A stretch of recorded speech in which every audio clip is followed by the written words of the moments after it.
Salam əziz izləyicilər, dinləyicilər.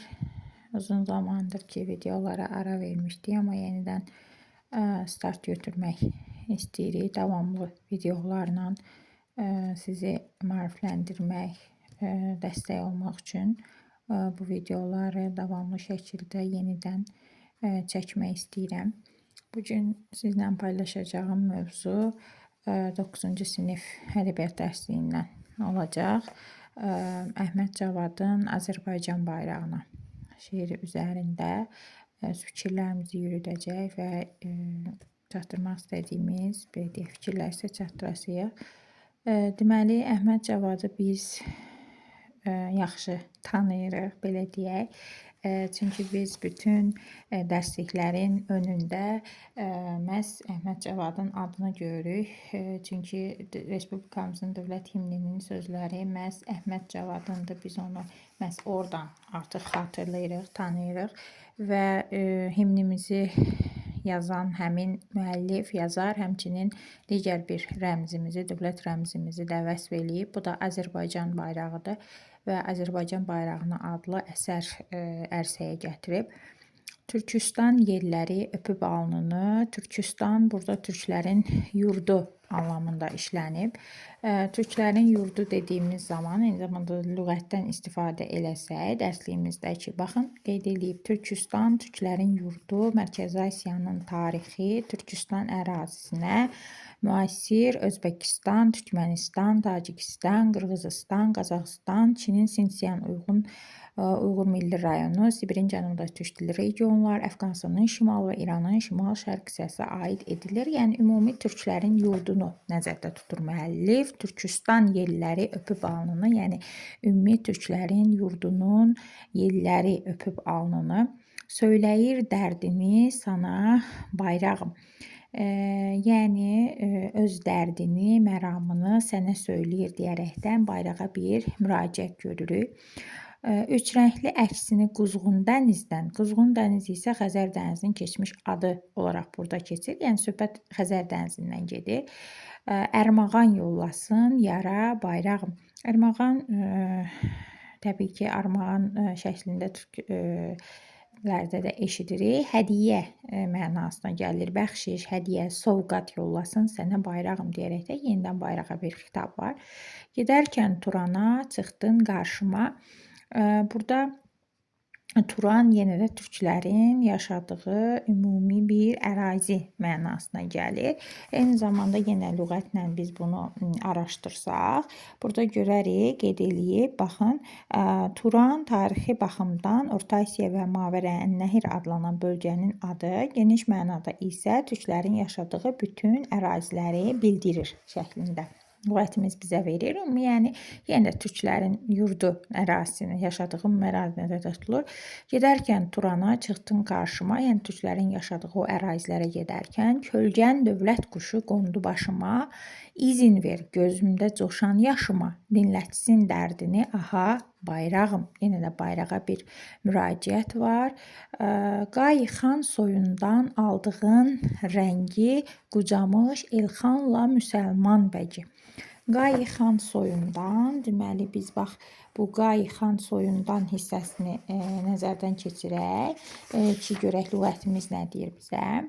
Baxın, qeyd edilib Qayıxan Oğuzxan oğlu Günxanın oğludur. Oğuzların bozoq qolundan olan Qayboyunun əcdadı hesab olunur deyərəkdən bizə belə bir izah verib. Yəni yenə Oğuzlar türklərlə bağlı təbii ki, müəllif burada ad çəkmək istəyir. Qayıxan soyundan aldığın rəngi qucamış Elxanla müsəlman bəy.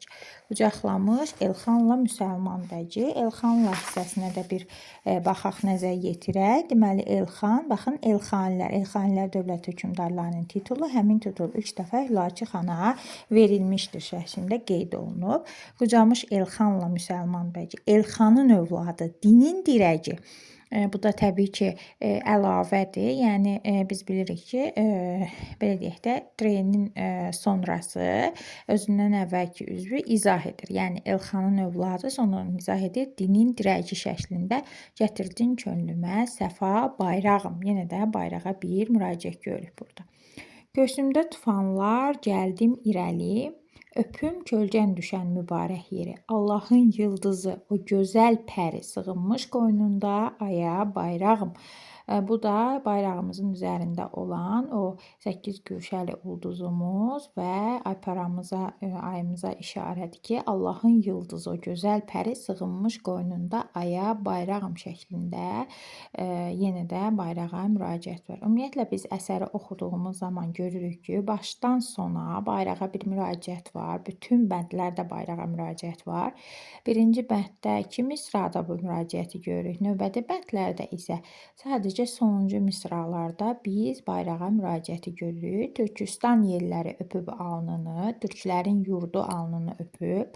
Söyləyir dərdini sana bayrağım. Yəni onlar türklərin yurdu alnını öpür və sənə dərdini söyləyir bayrağım deyir. Üç rəngli əksini quzğun dənizdən, yəni Xəzər dənizindən, üç rəngli əksini Xəzər dənizindən hədiyyə yollasın yara bayrağım.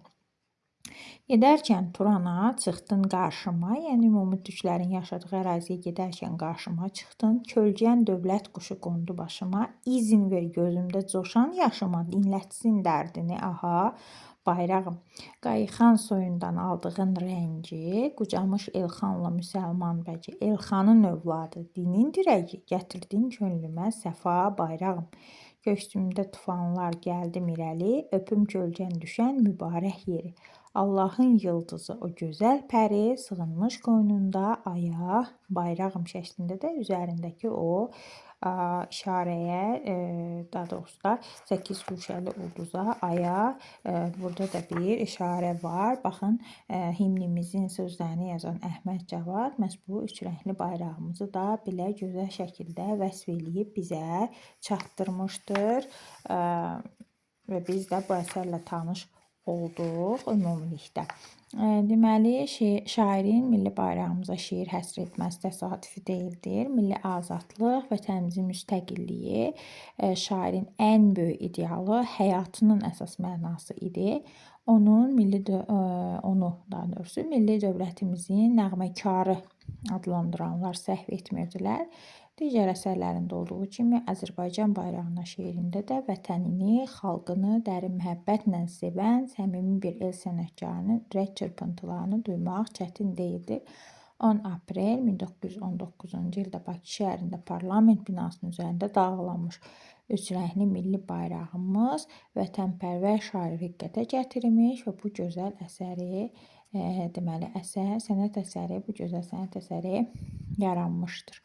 10 aprel 1919-cu ildə Bakı şəhərində parlament binasının üzərində dalğalanmış üç rəngli milli bayrağımız vətənpərvər şairi riqqətə gətirmiş, həvəsləndirmiş, ruhlandırmış və bu səbəbdən də bu gözəl sənət əsəri yaranıb ki, bu qədər maraqlı və bayrağımızın vəsfinə həsr olunmuş bir əsər ərsəyə gətirib. Bax, bu dahi sənətkar, yazar, müəllif. Necə ki, himnimizi böyük ruh yüksəkliyi ilə oxuyuruq, ifa eləyirik, ayaq üstə dinləyirik, ifa eləyirik. Eyni şəkildə də digər rəmzimiz olan bayrağımıza da gözəl əsər bəxş etmişdir. Bax, bu dahi şəxsiyyət.